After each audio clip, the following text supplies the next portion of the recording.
तो इसी में बेटा मैं आपको और क्लियर कर देता हूँ ये बेसिक प्रॉपर्टीज चार्ज की, क्वांटाइजेशन ऑफ चार्ज को फिर से एक बार और क्लियर कर देता हूँ।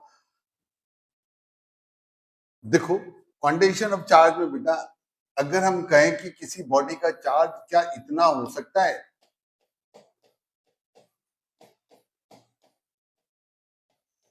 We can say no because it is less than the charge of an electron, क्योंकि हमने पढ़ा था minimum possible charge is the charge of one electron. इससे ये तो इलेक्ट्रॉन के चार्ज से छोटा चार्ज है, तो it can not be possible. अगर हम बात करें बेटा किसी बॉडी पे चार्ज इतना हो सकता है 3.2 इंटू 10⁻⁻18 कूलम, तो हम कह सकते हैं यस इट कैन बी, क्योंकि इसमें जो एन आएगा बेटा वो होल नंबर आएगा। लेट अस सी, चेक करते हैं। Q is equal to N e से, Q is equal to N e से बेटा Q 3.2 इंटू 10⁻⁻19, एन निकालना है हमने। ई की वैल्यू बेटा हमने 1.6 इंटू 10⁻⁻19 रखी, और ये था 3 इंटू 10⁻⁻18। तो obviously this charge is bigger than this, but ये भी चेक करना है एन होल नंबर है या नहीं। तो हमने अगर चेक करा बेटा एन, तो यहां पर वैल्यू आई 2 इंटू 10⁻1, यानी this is the charge of 20 electrons. so this charge is possible. Is that clear? तो आपको बात समझ में आ गई कि किसी भी चार्ज पॉसिबल हो सकता है, कितना नहीं हो सकता, and should come whole number. अब जैसे ये है बेटा, जैसे ये वाला चार्ज है, एक और देखें हम, क्या इतना चार्ज हो सकता है किसी बॉडी पर?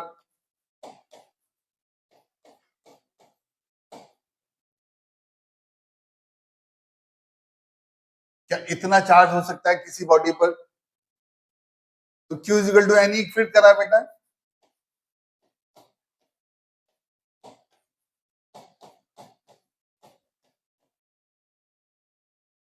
एन की वैल्यू क्या आती है बेटा? -4.8 इंटू 10⁻⁻19 अपॉन ई की वैल्यू हमने यहाँ रख दी बेटा 1.6 इंटू 10⁻⁻19।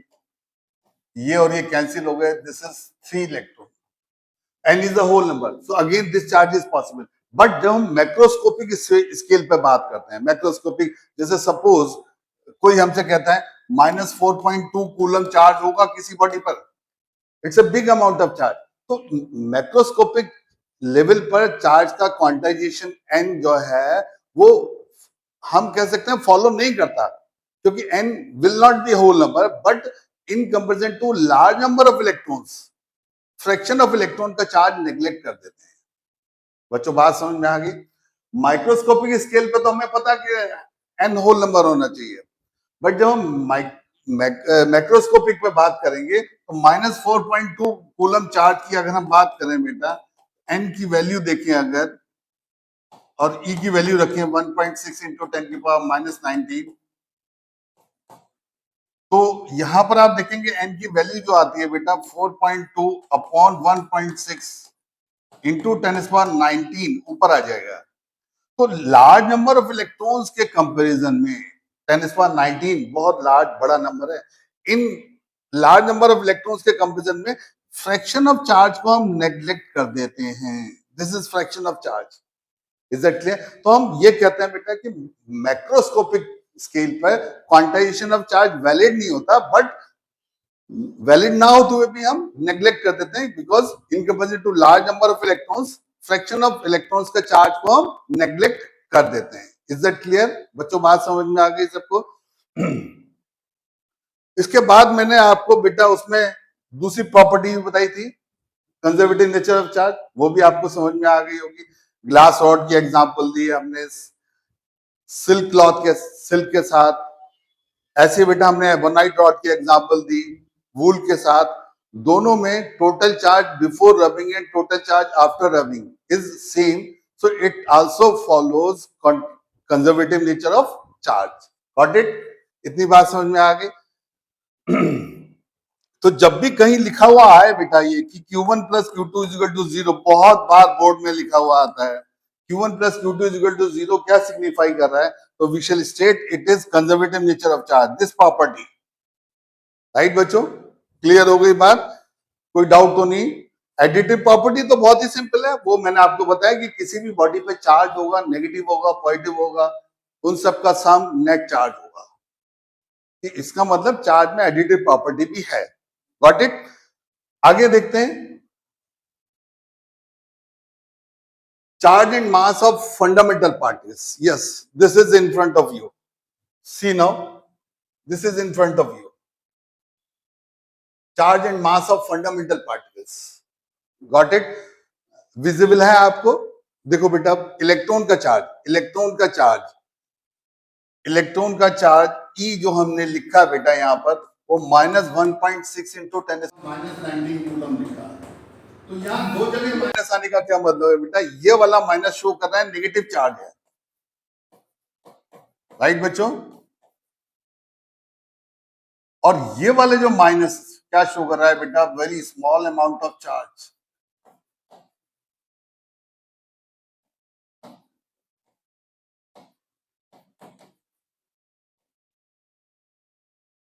राइट? ऐसे बेटा इलेक्ट्रॉन का मास भी लिखा हुआ है यहाँ पर। इलेक्ट्रॉन का मास लिखा हुआ है, this is 9.11 into 10⁻31 kg। Very small, very small.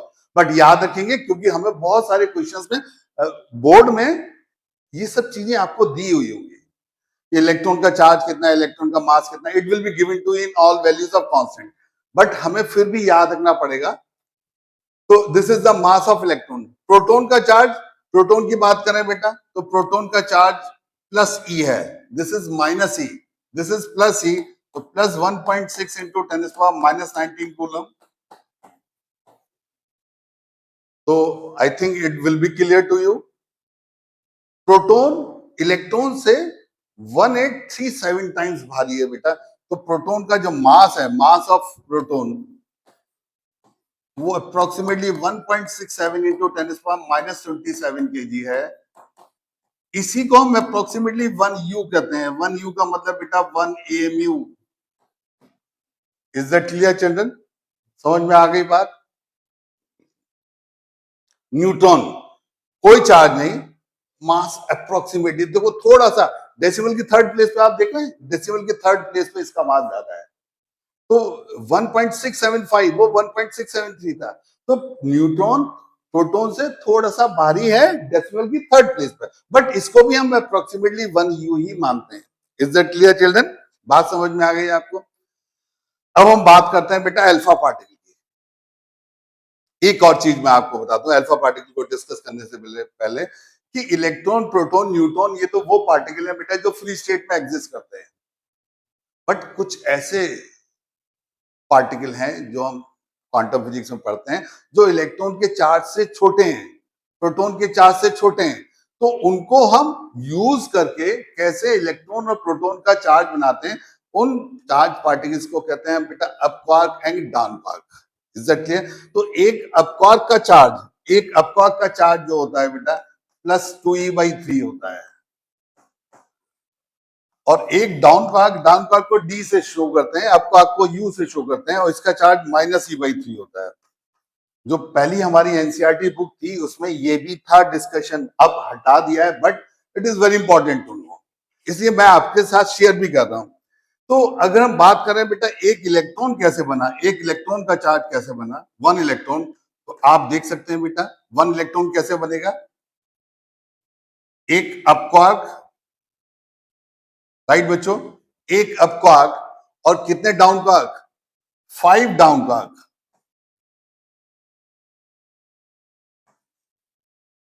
एक अपक्वार्क का चार्ज कितना है बेटा?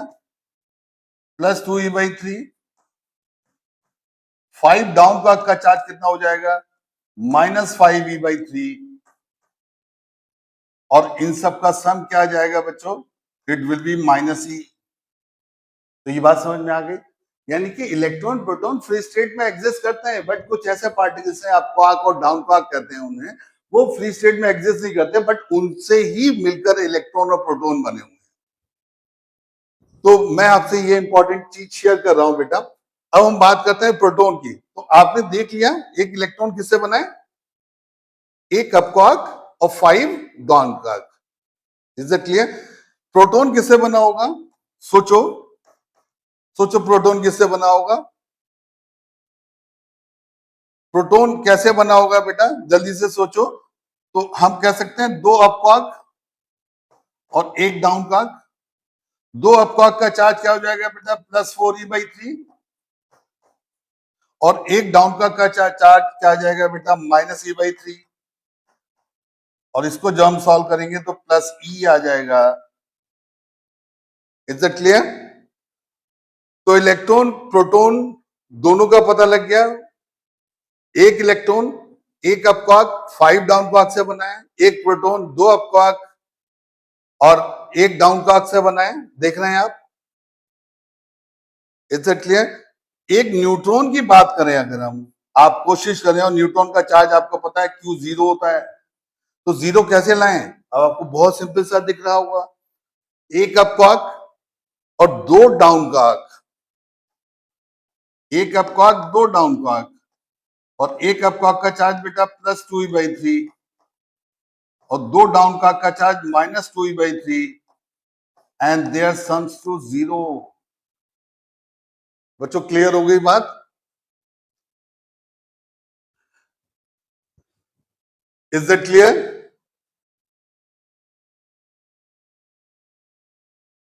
Is that clear children?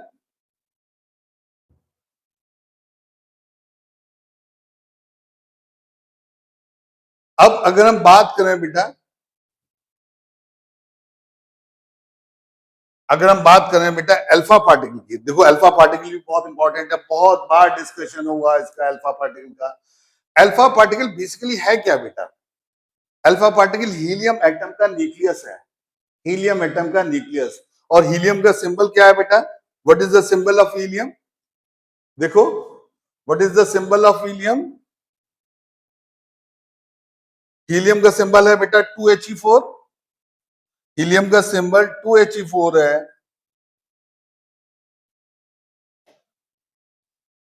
2He4 ये हीलियम का न्यूक्लियस है, alpha particle.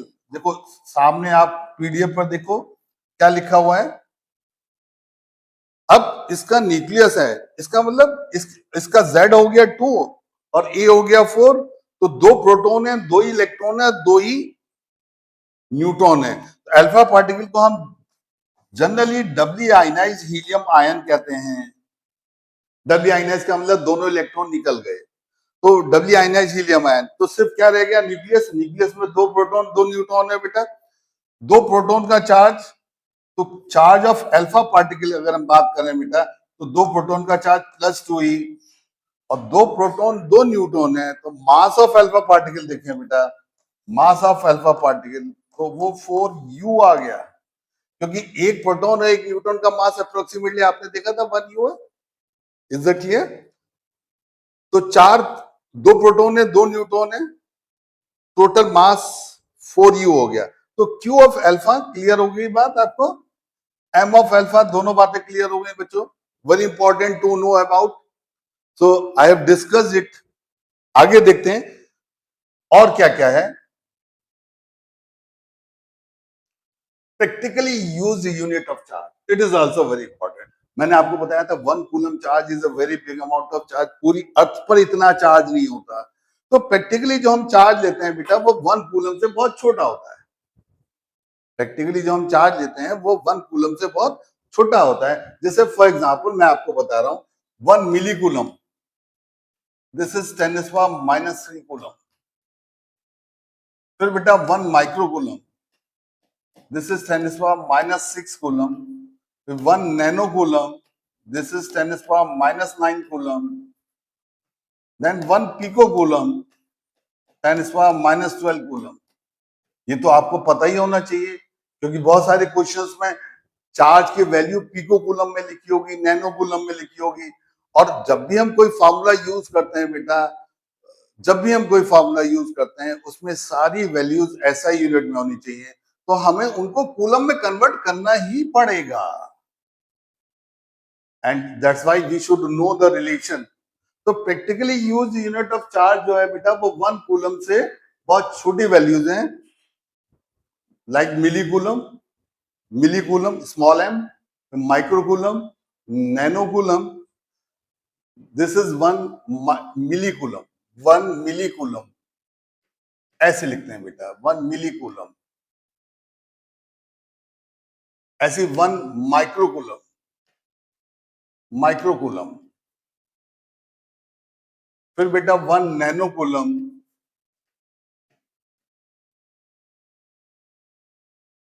Then 1 पिकोकूलम।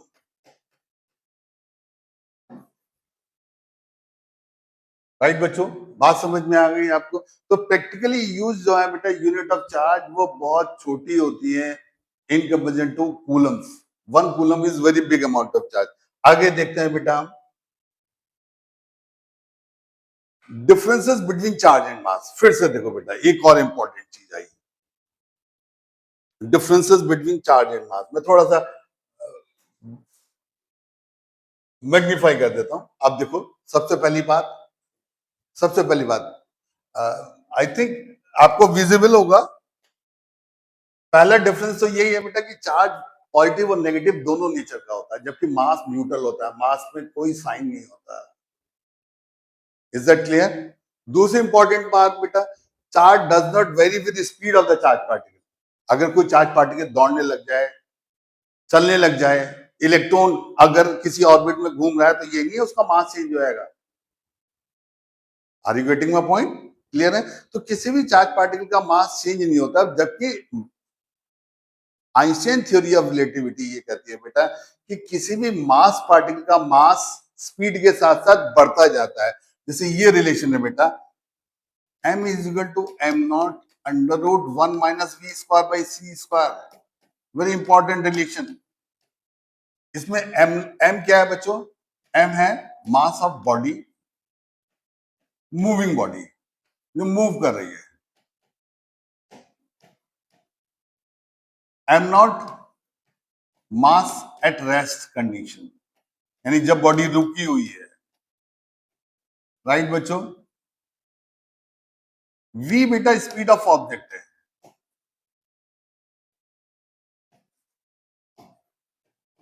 c speed of light है।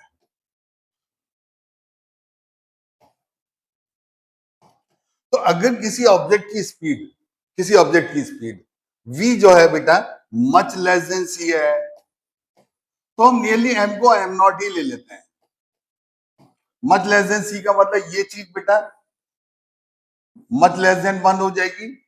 जब ये चीज मच लेस देन 1 हो जाएगी तो 1 के कंपेरिजन में उसको नेग्लेक्ट कर देंगे। 1 का अंडर रूट 1, m नॉट आया, यानी उसके मास में कोई चेंज नहीं होता। अब जनरली डेली लाइफ में हम दौड़ने लग जाते हैं तो हमारा मास में कोई चेंज हो जाता है, क्योंकि हमारी स्पीड लाइट की स्पीड के कंपेरिजन में बहुत स्मॉल है। बट अगर किसी भी ऑब्जेक्ट की स्पीड लाइट की स्पीड के कंपेरेबल है बेटा, तो उसका मास चेंज हो जाता है। Very important to know about this fact. अगर हम v को बेटा c/2 भी कह दें, क्योंकि किसी भी ऑब्जेक्ट की स्पीड लाइट की स्पीड से तो ज्यादा हो नहीं सकती, तो अगर हम मान भी लें बेटा कि v को हमने c/2 है, तो m ये देखें उसका मास कितना चेंज हो जाएगा, m naught under root 1 minus c square by 4 into c square. तो ये आ गया 1 - 1/4 बेटा। 1 - 1/4 क्या आया? 3/4। 3/4 का अंडर रूट, और 3/4 का अंडर रूट अगर हम लेंगे बेटा तो it will come m is equal to m naught, 2 ऊपर चला गया, अंडर रूट 3 रह गया, और ये वैल्यू आपको पता ही है, m की वैल्यू m नॉट से ज्यादा हो गई। तो विद स्पीड किसी पार्टिकल का चार्ज चेंज नहीं होता, बट मास चेंज हो जाता है। तो ये बहुत इंपॉर्टेंट डिफरेंस आया। थर्ड पॉइंट बेटा, चार्ज इज क्वांटाइज्ड।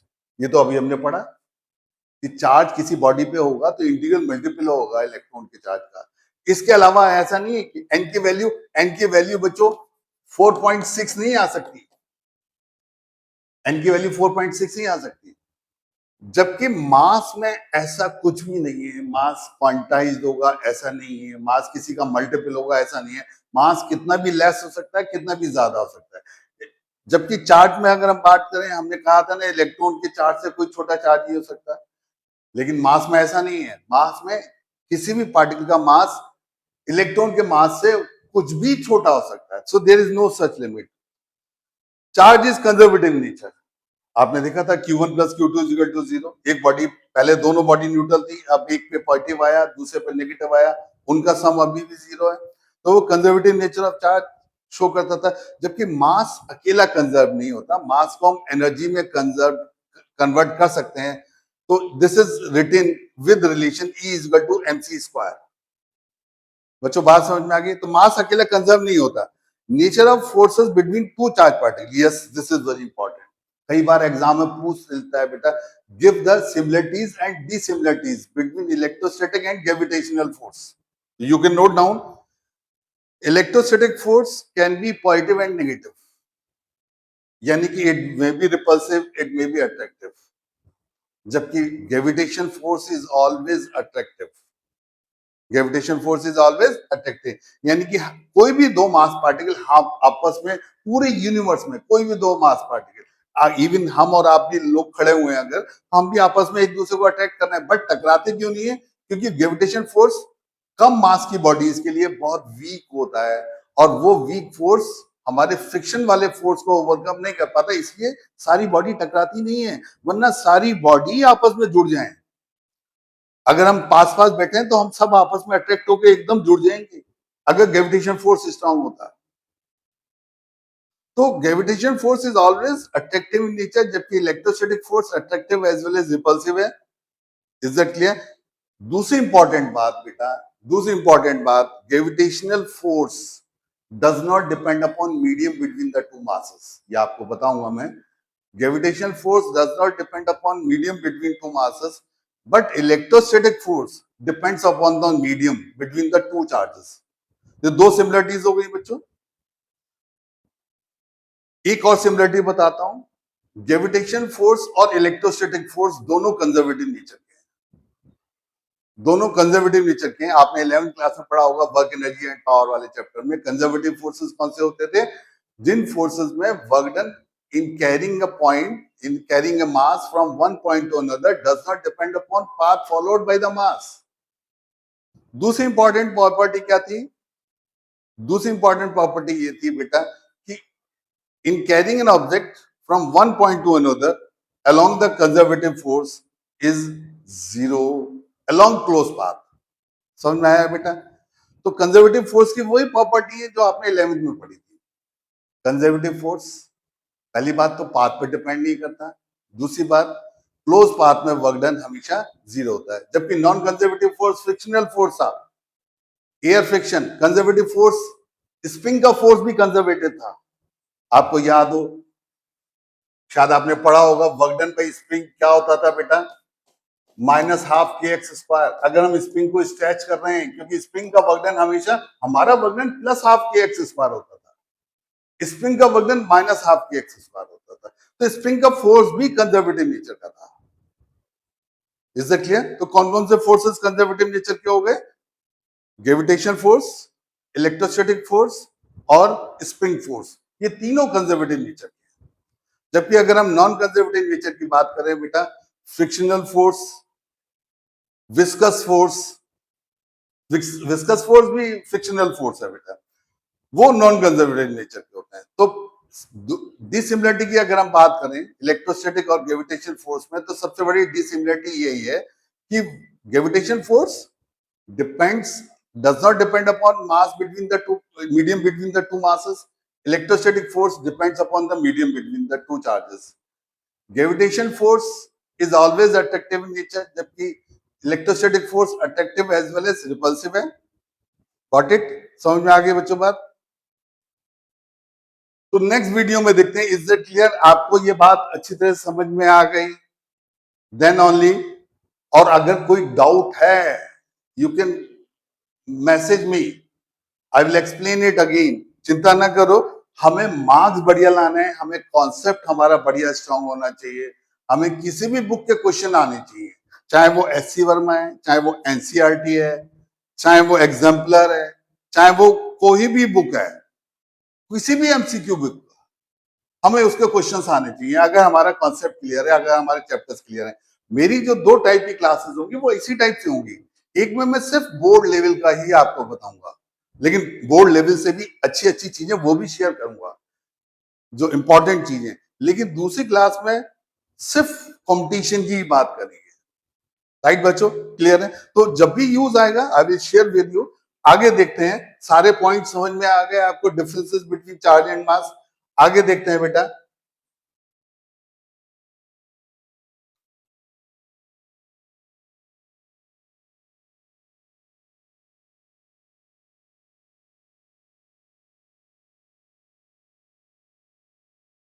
अब देखो क्वेश्चंस आते हैं, वेरी इंपॉर्टेंट। अब इन क्वेश्चन से आपको पता लग जाएगा कि हमारे कितने कॉन्सेप्ट क्लियर हुए। बहुत छोटे से क्वेश्चंस हैं, इसमें से बहुत सारे मैं एनसीईआरटी की सॉल्व एग्जांपल भी लूंगा, और जब ये सब खत्म हो जाएगा तो मैं अनसॉल्व एक्सरसाइज भी लूंगा। Is it clear? तो सबसे पहले हम देखते हैं बेटा एग्जांपल 1.1 एनसीईआरटी। अब वो क्या कह रहा है बेटा, 10⁹ electrons move out of a body to another body every 1 second, यानी 1 सेकेंड में कितने इलेक्ट्रॉन ट्रांसफर हो गए? 10⁹ इलेक्ट्रॉन। तो वो कह रहा है कितना टाइम की जरूरत पड़ेगी 1 कूलम चार्ज प्रोड्यूस करने के लिए। अब वेरी सिंपल यूनिटी मेथड, जिस चीज को निकालना है वो राइट साइड पे रखो और जो दिया हुआ है वो लेफ्ट साइड पे रखो। तो सबसे पहली बात बेटा, 10⁹ इलेक्ट्रॉन्स का चार्ज कितना हुआ? 10⁹ इलेक्ट्रॉन का चार्ज, 10⁹ इलेक्ट्रॉन्स का चार्ज जल्दी से बताओ बच्चों। 10⁹ इलेक्ट्रॉन्स का चार्ज 1.6 इंटू 10⁻⁻19 एक इलेक्ट्रॉन का चार्ज है, और 10⁹ इलेक्ट्रॉन्स का चार्ज इतना हो गया। तो this much charge is transferred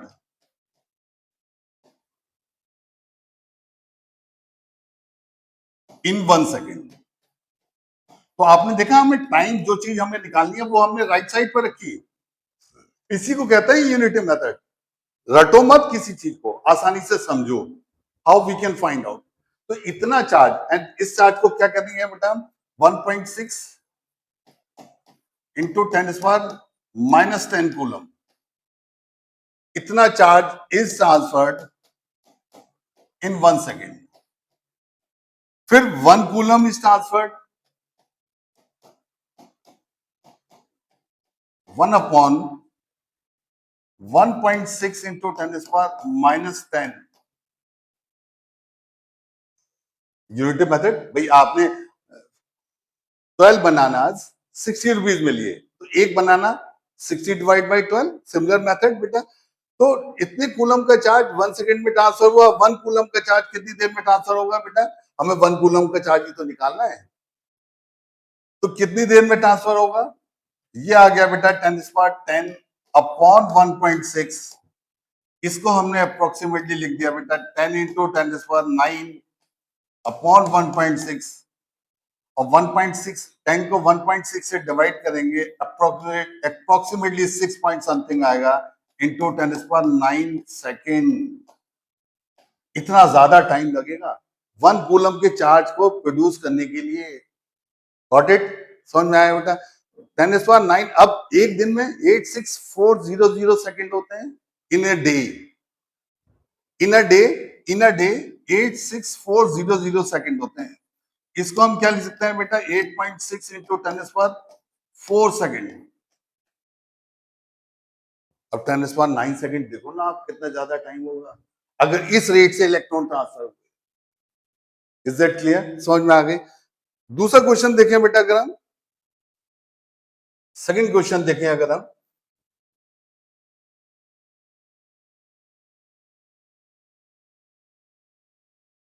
देखो दूसरा क्वेश्चन है क्या, how much positive and negative charge is there in a cup of water? Very important, in a cup of water. Is that clear? How much positive and negative charge is there in a cup of water? अब आप cup of water की बात करें बेटा, अगर हम cup of water की बात करें तो एक कप में कितना पानी आ सकता है?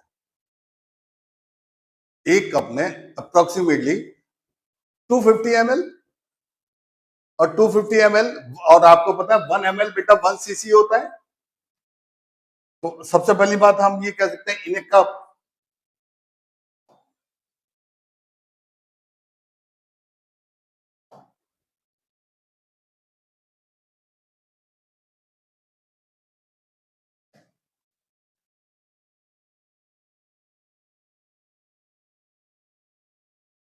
ठीक है। तो क्वेश्चन क्या था बेटा कि एक कप में कितना नेगेटिव चार्ज और कितना पॉजिटिव चार्ज हो सकता है। बहुत ध्यान से सुनने की बात है। कप ऑफ वाटर, तो हमने मान लिया बेटा बड़ा सा कप है जिसमें हम चाय सी पीते हैं 250 ग्राम का, तो 250 ग्राम यानी 250 ml। और आपको पता है बेटा इन 250 ml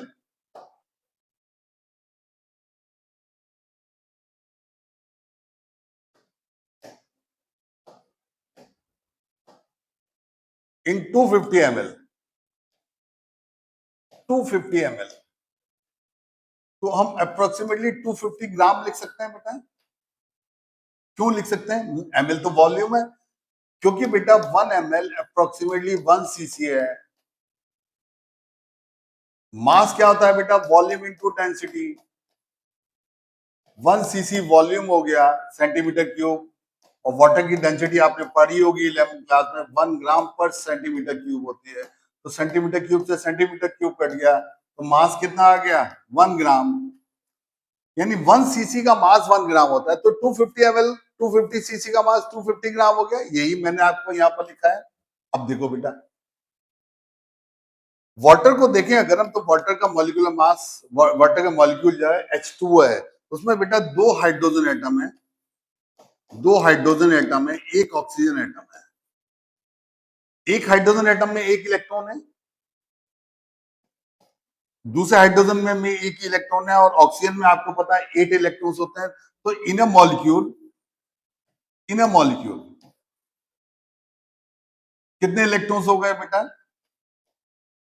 टोटल 10 इलेक्ट्रॉन्स। बच्चों बात समझ में आ गई? एक मॉलिक्यूल में 10 इलेक्ट्रॉन है। अब ये देखेंगे बेटा कि 250 ग्राम में कितने मॉलिक्यूल्स होंगे। बच्चों बात समझ में आ गई? घबराओ नहीं, कोई भी क्वेश्चन टफ नहीं होता, we can solve it easily. तो वाटर का मॉलिक्यूलर मास बताओ, आपको याद होगा वाटर का मॉलिक्यूलर मास, ठीक है। तो वाटर का मॉलिक्यूलर मास क्या है बेटा? H1O16, तो 18 ग्राम है। इन 18 ग्राम 6.02 इंटू 10⁻23 मॉलिक्यूल्स होंगे। एवोगाड्रो नंबर, इतने मॉलिक्यूल्स 18 ग्राम में।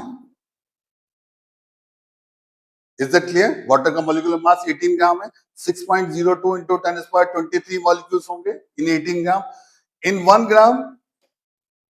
ग्राम में हम क्या करेंगे बेटा? फिर से डिवाइड, 6.02 इंटू 10⁻23 डिवाइड बाई 18, और हमारे पास कितना ग्राम है बेटा? 250 ग्राम। इन 250 ग्राम कितने मॉलिक्यूल्स हो गए बेटा? 6.02 इंटू 10⁻23 अपॉन 18 इंटू 250, इतने मॉलिक्यूल्स हो गए। Is that clear children? समझ में आ गया? क्वेश्चन में बहुत बड़ा सा टैक्स दे रखा है, एक्सप्लेन किया हुआ है उन्होंने, बट बच्चों को दिक्कत आती है एक्चुअल में how to solve this type of question. तो हमारे 250 ग्राम में बेटा इतने मॉलिक्यूल्स हो गए, राइट बच्चों? अब फिर से बात आती है बेटा, एक मॉलिक्यूल में टोटल कितने इलेक्ट्रॉन्स हैं? 10 इलेक्ट्रॉन है इन ए मॉलिक्यूल। तो टोटल नंबर ऑफ इलेक्ट्रॉन्स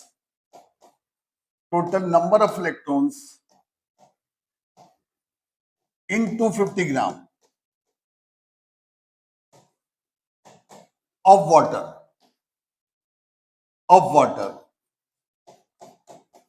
कितने हो गए बेटा?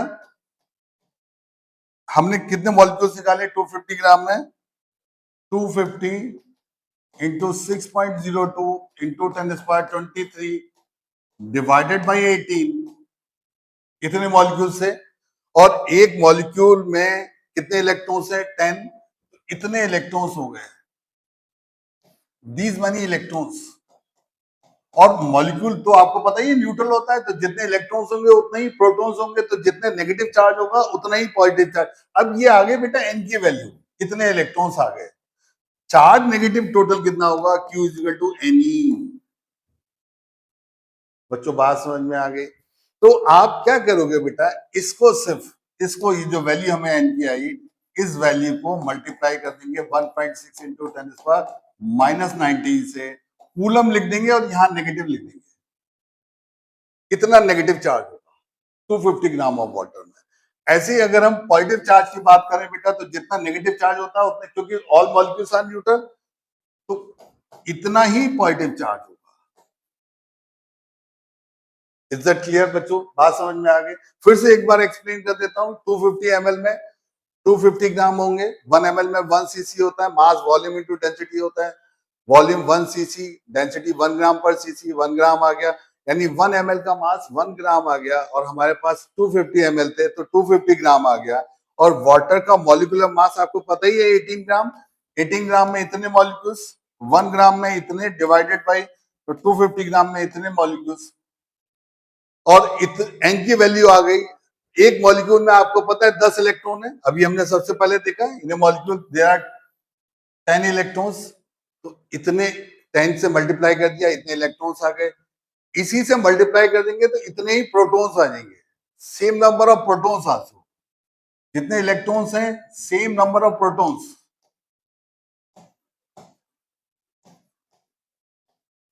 बच्चों बात समझ में आ गई? और आपको इलेक्ट्रॉन प्रोटॉन बेटा दोनों का चार्ज तो मालूम ही है, चार्ज निकालना है, क्यू इक्वल टू एन। यहां से इलेक्ट्रॉन और प्रोटॉन दोनों का चार्ज आ गया। Is that clear too? Shall I move ahead?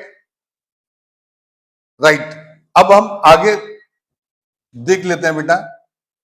Question number 3, find the total number of electrons and their charge in a bundle of these of mass 1 kg। 1 kg electrons का bundle है, सारे electrons ही हैं, उनका total mass क्या होगा ये निकालना है। तो बहुत आसान है, नंबर ऑफ इलेक्ट्रॉन्स, अब बेटा आपको पता ही है कि 9.1 9.1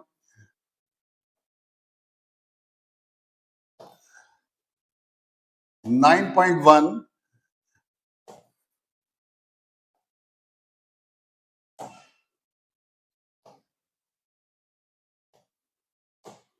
इंटू 10⁻31 kg मास एक इलेक्ट्रॉन का है। तो 1 kg मास में कितने इलेक्ट्रॉन्स होंगे निकाल लेंगे हम। 1 kg मास 1/9.1 इंटू 10⁻31,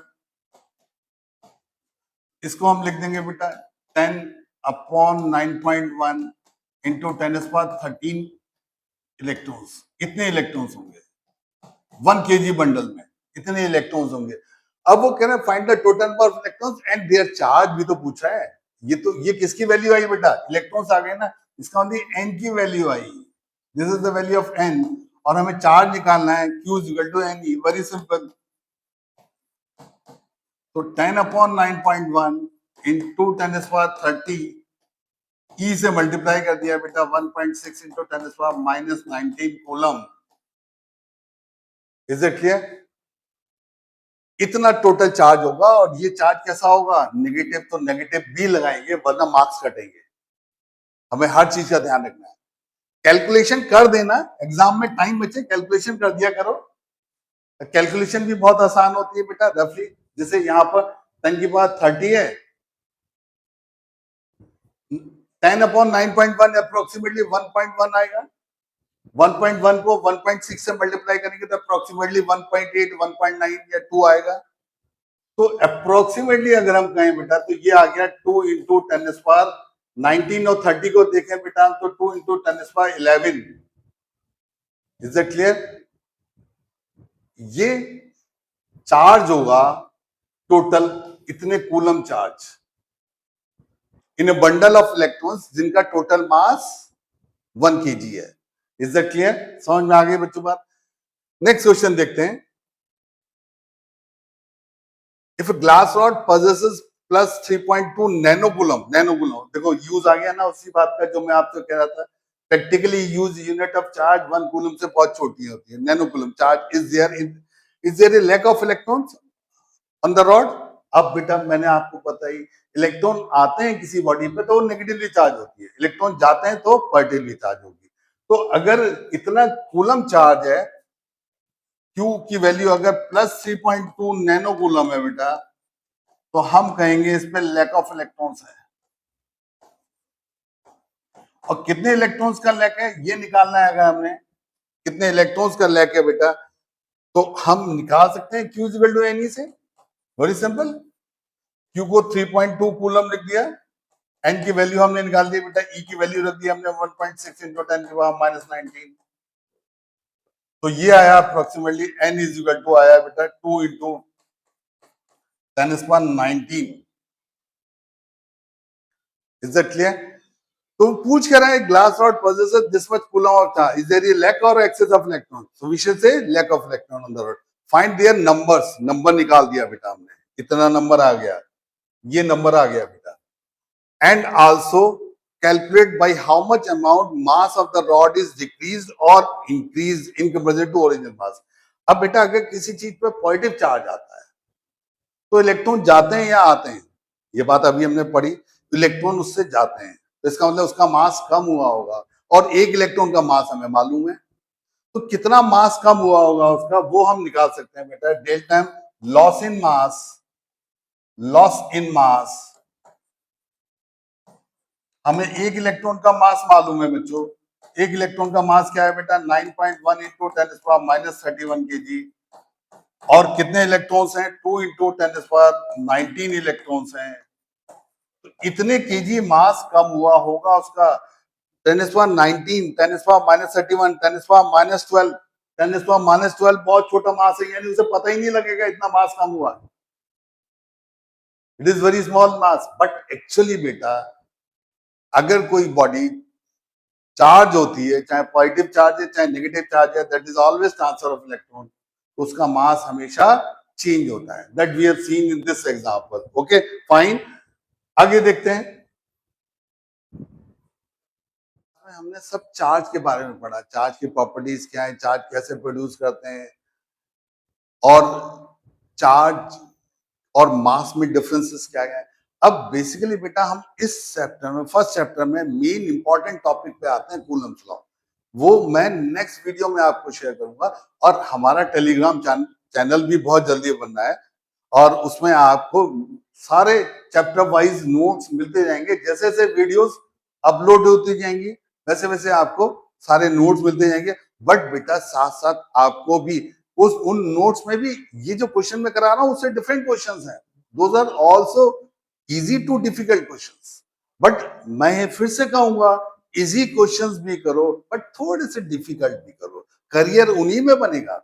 अब देखो बेटा कोई भी एग्जाम आता है, सीईटी आता है, जेई मेंस, नीट, कोई भी एग्जाम दोगे ना आप 12th क्लास के बाद, उसमें तो आपको थोड़ी सी तैयारी करनी पड़ेगी, तो वो जो क्वेश्चंस हैं उस पीडीएफ में वो थोड़े से इजी वाले भी हैं, स्टैंडर्ड वाले भी हैं, हम दोनों के बारे में बात करेंगे, तो that I will start in the next class, coulomb's law, right बच्चों? Okay bye.